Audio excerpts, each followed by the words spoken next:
Small engine cars don't get a lot of glory, but they're fuel efficient and really economical to run. Let's take a look at the Swift 1.4 to see how we can get the most out of a small engine.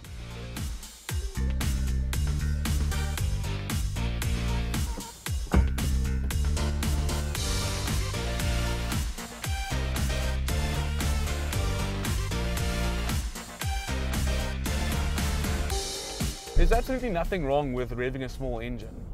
To get the most out of the small capacity engine, be sure to use the full extent of the rev range. As long as you make sure that the car is at operating temperature, you can do absolutely no damage even if you rev the car all the way to the 6,500 RPM red line.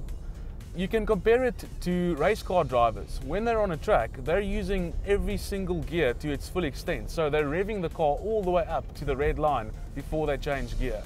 That way, they get the most performance out of their cars. We're not condoning speeding in any way, but there's nothing wrong with using that full extent of the rev range, especially when you need to overtake another car or truck on the road. It's really important to keep changing gears in a small capacity engine.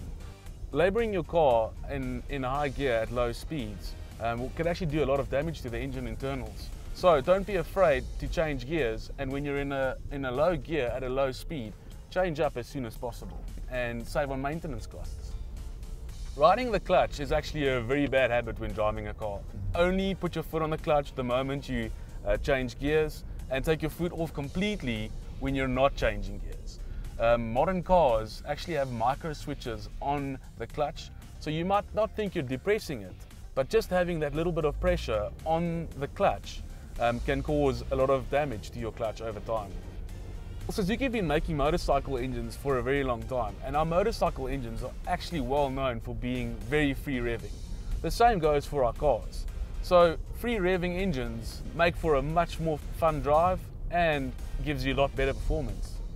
So small capacity engines can be really fun to drive. They're incredibly fuel efficient, and nowadays you get the performance of much bigger engines too. So a small capacity engine really could be the answer for you.